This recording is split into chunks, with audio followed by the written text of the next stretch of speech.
That's one of the big tragedies in India. We have created no trainers for actors because people would come and talk to Nasir, but they just didn't see me. Look at all the conservative societies in this world. Women are the ones who are most affected. Saudi Arabia में क्या है women का scope? Yeah. हम लोग Saudi Arabia बनना चाहते हैं क्या?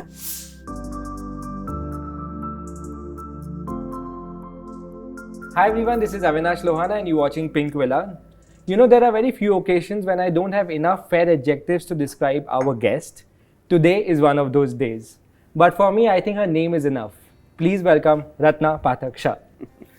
Hi Ratna ji. Hello, hello. Ma'am, thank you so much firstly for doing this with us. You know, I know how much I've hounded you, but it's really an honor to do this with you in person. I remember the last time we spoke over Zoom call. That's right. But this is very, very special. So thank you so much. Thank you. Thank you for having me. I want to start this interview with a small surprise for you. Since this interview is about your journey, your professional and your personal journey, there's somebody who sent a sweet audio note for you. I want you to hear it and of course I want to see your reaction to it. Yes, yes, please. Here we go. Hi, Dids. You are the best sister that one could ever have. And I've known you all my life. And I thank God every minute, every second that He gave me you as an elder sister. Because you actually taught me the good and the bad in my life. And you didn't always make me feel that things are going to be hunky-dory and everything's going to be great. And you didn't love me over the moon for nothing at all. But you were very true and genuine towards whatever you felt and whatever you said to me. And that was the most valuable thing in my life to have. I've always felt that you have been an inspiration for me because you are so strong, so really determined and most loving, most affectionate, most caring person I've met. No, I'm not just putting these words. I'm really genuinely meaning all of it. This is a platform which has been given to me to tell you maybe what I feel. And we might have had our ups and downs, but I love you very, very, very much. You mean the world to me. I could not imagine a life without you. And I'd like to say that I'm sorry if I've ever done anything bad or wrong to hurt you. And I don't know what else to say. Am I gushing up? I'm sorry. But I really, really love you, Didzi. You're the best. Thanks very much for being in my life. Thank you. Thank you. And you were gushing, but it was wonderful to be gushed at. And it's Very fantastic sweet. that Supriya, who I bullied quite horribly, I have to admit, when she was a kid, has so much lovely stuff to say about me. And when I sent her this message and it didn't take her very long to send this to me, and I could feel in her voice that there was a certain amount of respect, there was a certain amount of emotion and love that she felt throughout while she was saying that. Yes, we had a fairly indifferent kind of childhood, both of us, in the sense that we were not terribly good friends. She used to be much closer to my cousin brother, Sanjeev. So they used to hang together all the time. I was the older one and therefore, not given too much attention. And then, of course, I wanted to make my point. Yeah. So we used to argue a lot, we used to fight a lot. But as we grew up, we have become friends. Yeah. And that friendship has been extremely important for both of us, as you can see from Supriya's point of view, but for me also. Yeah. Because we are very different personalities.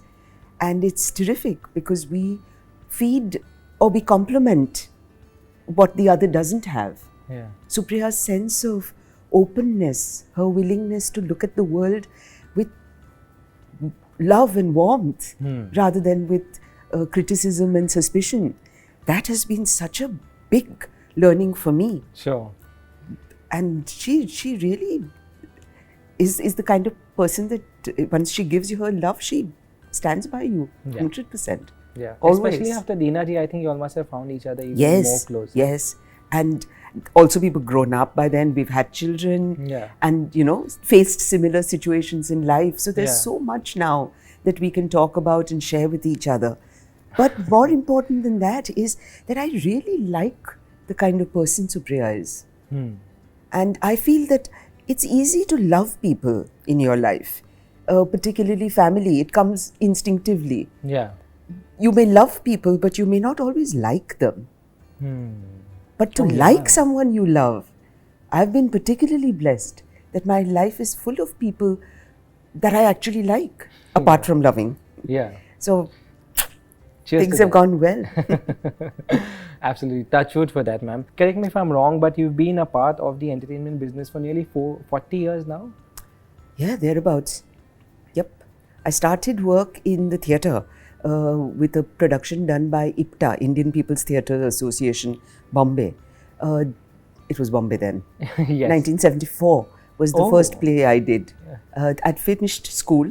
I'd just come out of school, just started college. Yeah. And was asked to do a small part and also do help with the costumes of the play. And I think that was quite an extraordinary experience for me. One, because I didn't know much about acting, frankly. So it gave me a chance to observe and learn. And it introduced me to costume, which has stayed an interest and skill that I have developed all my life. I really enjoy doing costumes for plays. I do costumes for most of the plays we do. Oh, wow. I didn't know that. I enjoy it thoroughly. Oh, lovely. So, I think nearly 50 years now then. Well, Like 74 my to God, 2000. In 2024, we finished 50 years, man. My goodness, I'm really old. No, I think you're, for us, you're as young and as bright and as inspiration as you've always been. But I want to tell you, if 50 or 40 years ago, if I would have asked you, is acting a profession or a passion for me? I assume you might have said passion. Today, after so many years, if I ask you the same question, is it still passion? Yes, fortunately, the passion has survived. But it is also a profession, and I am much surer of myself than I was when I started, obviously. Sure. But frankly, even when I came back from the NSD, I went to the NSD after this. Yes. So, 74, I just finished school. I went to NSD in 78. Yeah. So, I came back from NSD 81.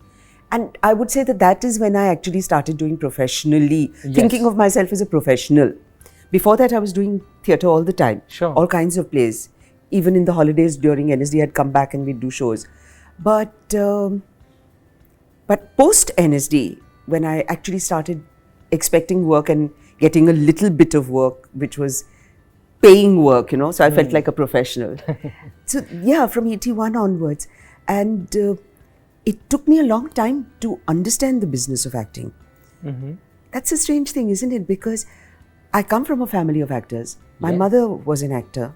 My aunt was an actor. Yeah. My older aunt is a theatre teacher and was a theatre teacher and playwright and an educationist.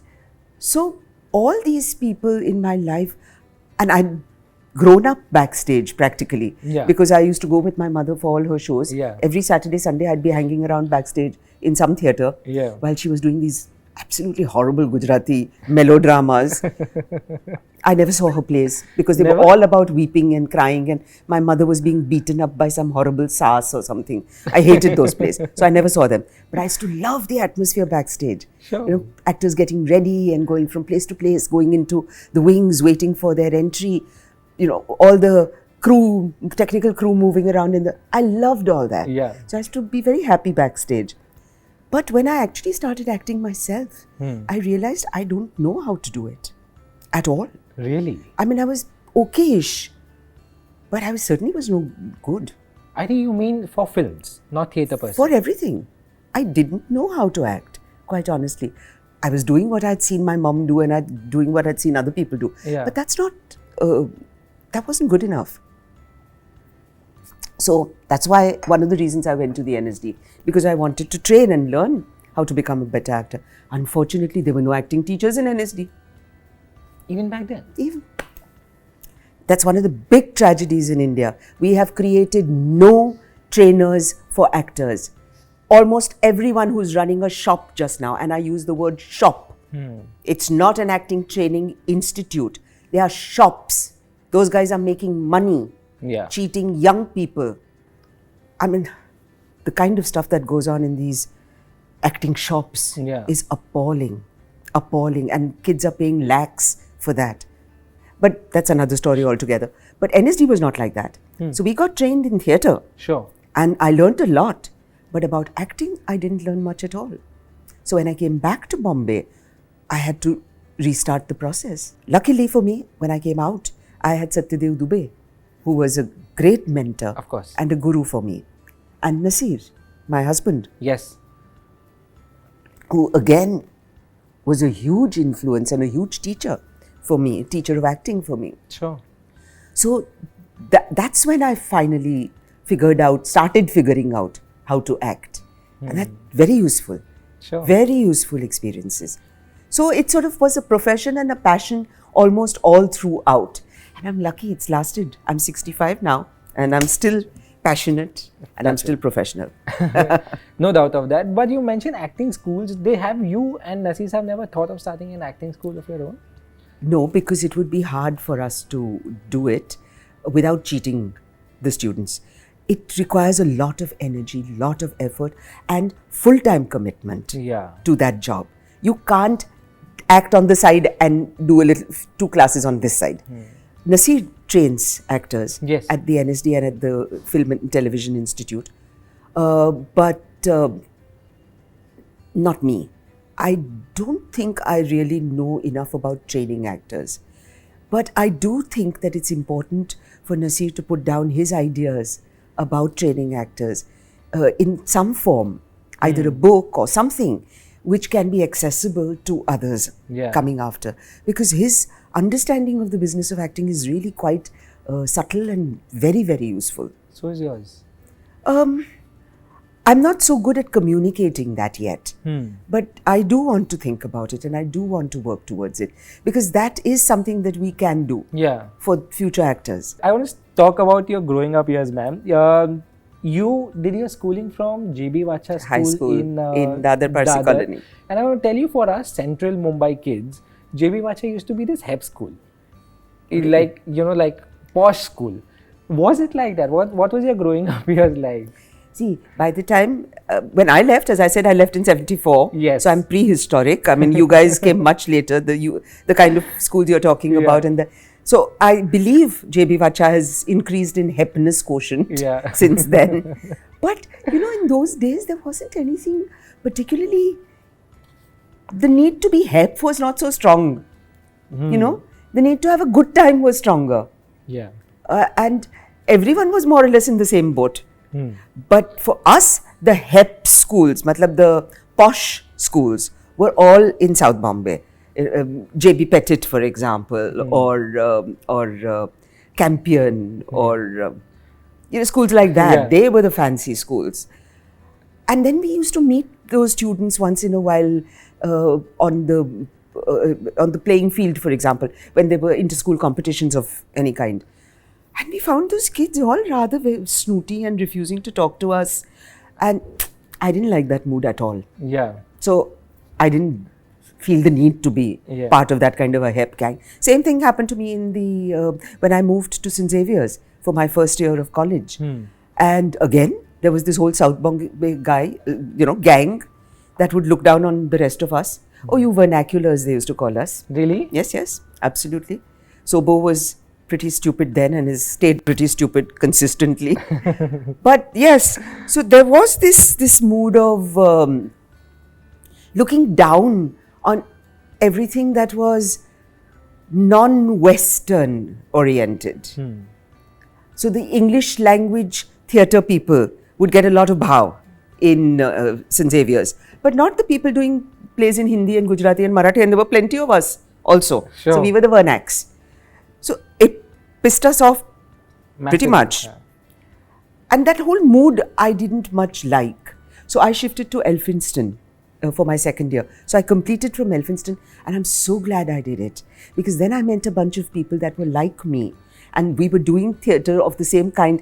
We were doing some theatre at that time already in college, of course, but also with Dubey. I was doing a play with him at that time. So suddenly my life came alive. Yeah. When I got out of that, you know, Sobo versus Vernac kind of mood. And then I realized that it doesn't matter one way or the other. If you're doing good work, it very little depends upon where you come from. Yeah. It's your work that finally matters. Sure. Of course, you felt outsider, like an outsider in certain spaces. Did that feeling also come when you entered the industry? You come from a family from a family Yeah. of theatres, but Yeah. did that feeling come to you when you entered the industry? A feeling of an outsider? Well, my mum was already acting in Films. Hindi films by then. So I was also used to go and hang out on the sets. Huh. So I never really felt like an outsider.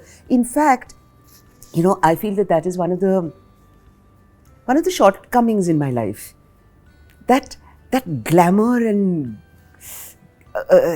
excitement about performance, whether film or theatre, that a non-theatre person or a non-film person has. I never had it. There was nothing glamorous about that whole world to me, because I always saw the hard work that went into it. And I also saw the ugliness that went into it. What was the The ugliness of the star system, the way in which the stars were treated versus everybody else, the way in which material content of film was completely driven by the star involved and not by the idea of telling a story. Yeah. Unlike in the films of a certain number of directors, Bimal Roy or K. Asif or Mehboob Khan, Yeah. for them, the star was a carrier of the story. Yeah. And they were big enough themselves so that the stars did behave a little better. Yeah. But by the time I was growing up in the 70s, the stars were pretty obnoxious, in the way they behaved. Yeah. And they were all poor performers. And they were all cruising on I don't know what. So it was hard to feel any kind of connection with that kind of attitude. So I have to say that there was no glamour for me Sure. when I entered the profession. Also, Nasir had started work in the films world by then and had done quite a few of films by 82 when I did my first film. So it wasn't I wasn't glamour struck.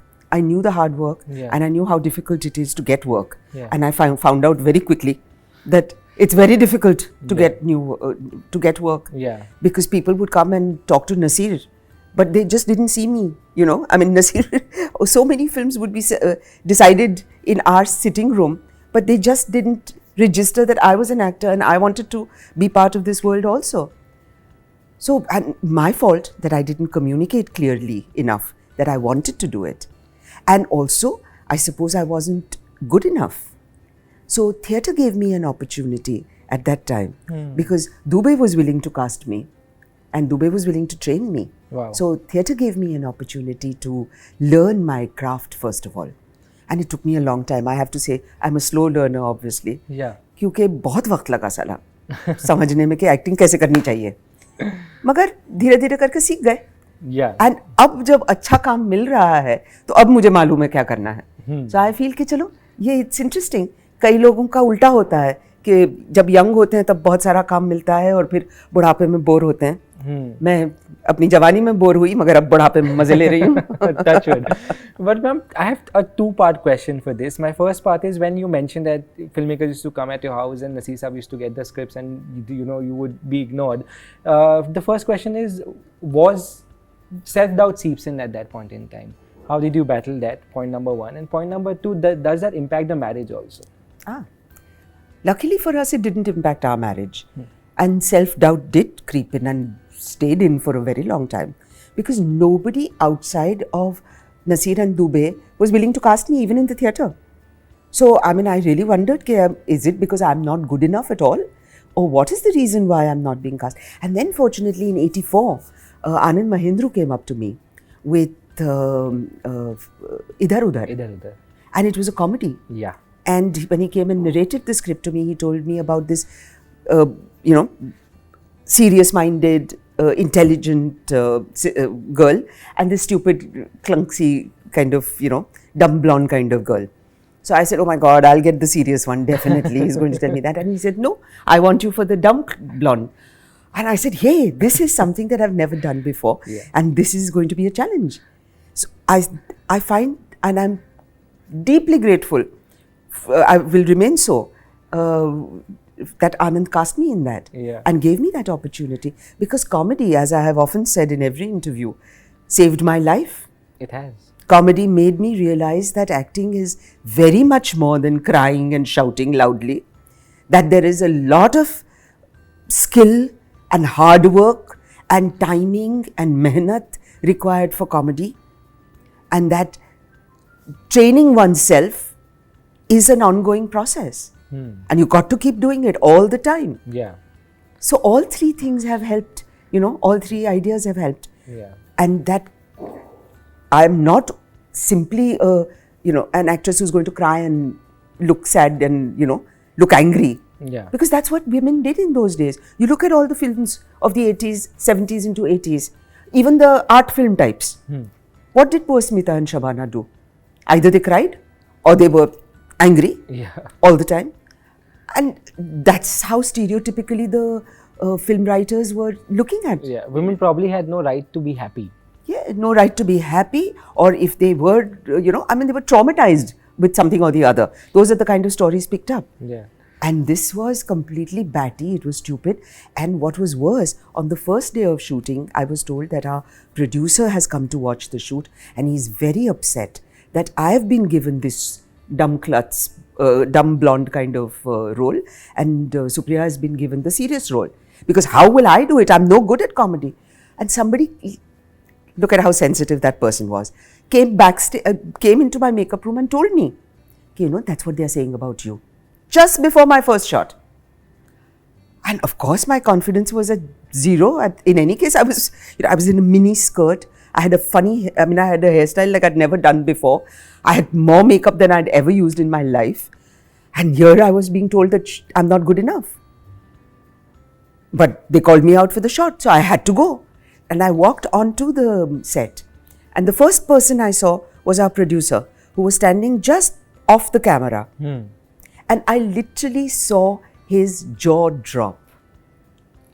He sort of was looking at like that and he went, That's the he self-assurance. wasn't expecting. I can't tell you what a boost of confidence that gave me. From that day onwards, I have never bothered about what anyone's going to say and what anyone's going to do and how my confidence will be affected. I'm focused on what I'm doing. And thank you to that guy. Idhar Udhar is still iconic. Yes. And it's still funny, when I watch it once in a while, it still seems funny. it is. Like I said, you've done great work in films also, but you think TV has probably given you that Yes, platform? absolutely. TV has saved my life and my career and has given me standing in my profession.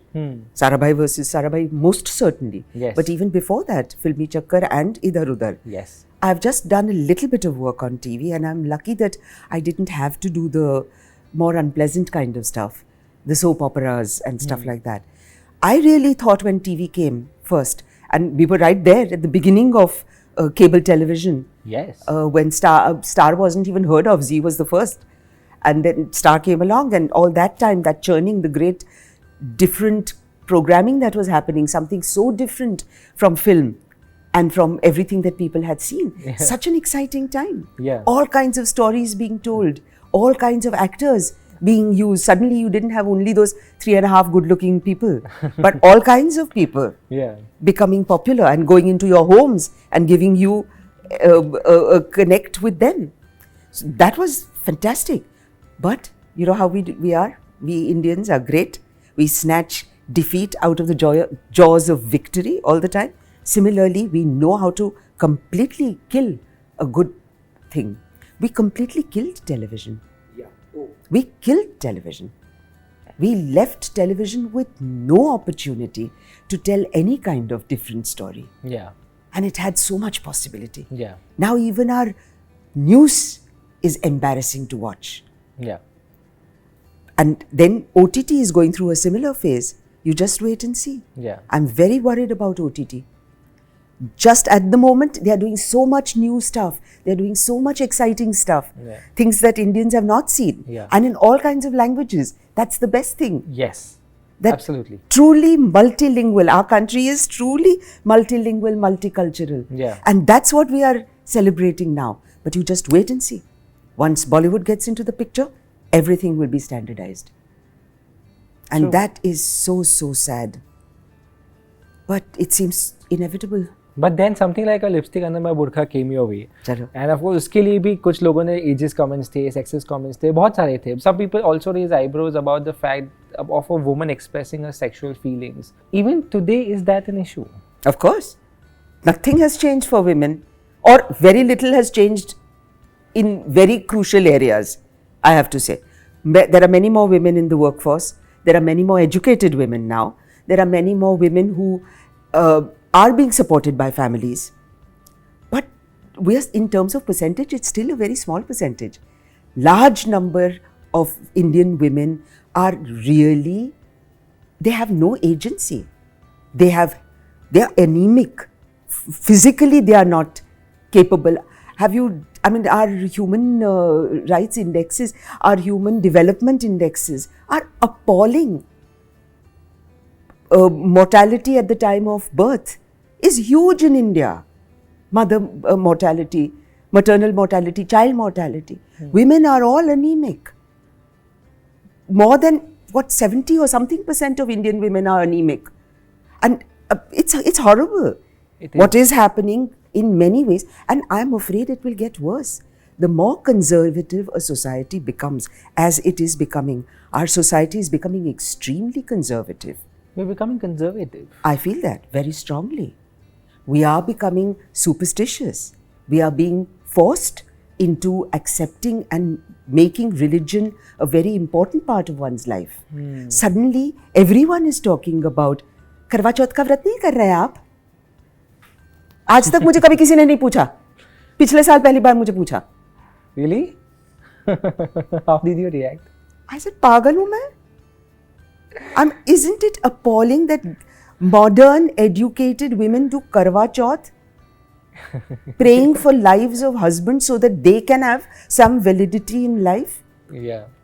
Because a widow in the Indian context is a horrible situation, isn't it? Yeah. So anything that keeps me away from widowhood. Really? In the 21st century? Exactly. We are talking like this? Yeah. Educated women are doing this? So we are going conservative. Look at the number of ads for, Kundali dikhao, Vastu karao, apna astrologer ko dikhao. Look at the funny ones like that Nityanand who's got Yeah. a island somewhere. Kailasha. Yes, every single silly old guru from under every rock has jumped out and everyone's flocking to them. Yeah. Is this the sign of a modern society? And where a rationalist like Dhaborkar gets killed in broad daylight Yeah. and nothing can be done about it? Yeah. His trial is still going on Yeah. and nothing will be done about it? So we are moving towards an extremely conservative society. And the first thing that a conservative society does is clamp down on its women. Look at all the conservative societies in this world. Women are the ones who are most affected. Saudi Arabia में क्या है women का scope? Yeah. हम लोग Saudi Arabia बनना चाहते हैं क्या? और बन जाएंगे. Because it's very, very convenient. Women provide a lot of unpaid labor within the home. If you have to pay for that labor, कौन करने वाला है? आप सोचो. Sad situation. So women are forced into that situation. Do you know that 80% of India's agriculture is run by women, except for ploughing and sowing? All the other jobs are done by women. Large numbers of women. And we are an MNRGA agricultural has country. large numbers of women employed. And yet, when you talk about a farmer, do you talk about a woman? You only imagine, मेरे देश की धरती सोना उगले, मूछे वाला farmer खड़ा हुआ है. Stereotype. Stereotype. We don't look at women. And educated women are being forced out of jobs. This COVID thing has been horrible for women, hasn't it? It has. The percentage of women in the workforce has dropped. Even Bangladesh has more women in the workforce than India. Bolo tum. Bangladesh. So we are going conservative, I'm afraid. And it's a very, very sad situation. And I'm afraid women will be pushed further back. Did your gender affect your work possibilities or opportunities ever? No, I can't say that. Touch wood. I can't say that. Thank God. I'm among the lucky ones.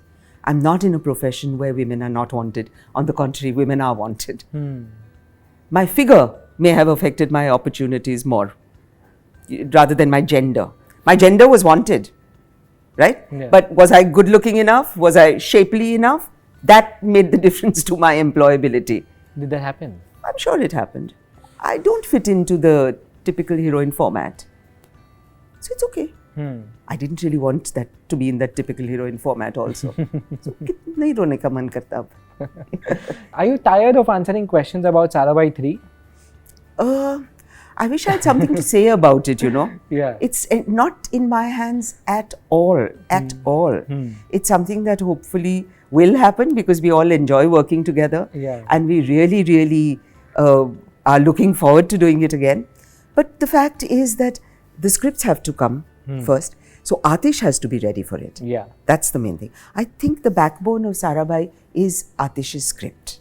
Correct. So unless that works, and as we saw in part 2, when the scripts don't work so well, the whole thing doesn't work so well. When we did season 2. So Atish is very aware of it and Correct. he wants to do it again and he wants to do it right. So when he manages to get that, in the meanwhile, he has written another rather interesting show. I'm not allowed to speak much about it, but it's going to come on Amazon, The Prime Show, yes. the Amazon Prime show. And it's called Happy Families, Conditions Apply. Nice one. Nice one. And it is like that, conditions apply. It's a bunch of completely bizarre people in one family, which seems to be Atish's speciality. Correct. He manages to find so many bizarre people, I can't tell you. So yeah, it's interesting. The whole idea is, we finished it. Let's see, they're working on it, on the post-production. You're also doing a very special film. It's called Dhak Dhak. And I know it's been a very difficult film. You all have shot in very difficult terrains. And you also took a difficult task of learning bike at this age for that film. Tell me about this. I haven't even ridden a scooty before this. So yes, I had to undergo training. And yes, I did learn. I can't say I'm very good. But I managed to do what was required for the film.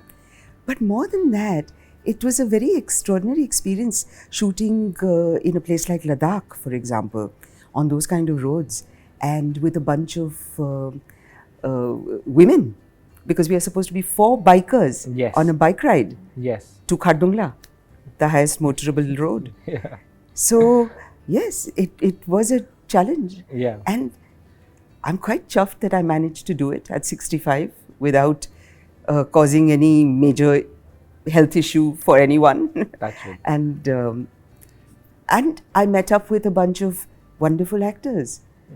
Fatima Sana Sheikh and Dia Mirza and Sanjana Sanghi. And it was a young man who was making his first film. I love doing first films because there's so much passion and excitement and so many energies coming together in a wonderful way. And this really was an exciting and difficult challenge for everyone. The production went nuts. We were changing locations every 3 days.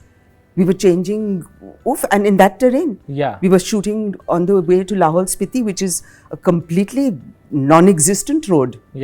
And stuff like that, and doing fairly tough stuff. So yeah, it was quite extraordinary, the whole experience. Now, this question I'm asking you as a fan and not as a journalist. I saw your picture with Naseer Saab at Sana's wedding. I remember I sent it to you and I said, "Ma'am, nazar na lage." What a lovely picture. I want to ask you, I know you all are doing plays together. Can we see you do a film together? Oh, we'd love to, but nobody is casting us. And we did get a couple of offers, but unfortunately they didn't work out. More's the pity, because one of the scripts was really, really nice. But it didn't work out. It's getting hard to find finance for different kinds of films. It's getting difficult to find ways to show these slightly unusual films also. But we are always hoping that we will get a chance to act together. Ma'am, thank you so much. This was a lovely, lovely conversation. There's so much that I learned from this. Thank you so much. It has always been an honor to speak to you. I hope you had a good time too. Yes, absolutely. Who doesn't like speaking about oneself? Thank you But so no, much. thank you for the questions you asked, because it often helps when you have somebody who's actually interested in what you are saying and is not just rattling off some pre-decided list. Yeah. Thank you so much. Thank you really so much. Thank you, Avinash. Hello, I'm Ratna Pathak Shah. You're watching me on Pink Villa. And if you like the program that you've just seen, like, share and subscribe. But you know that, you don't have to be told.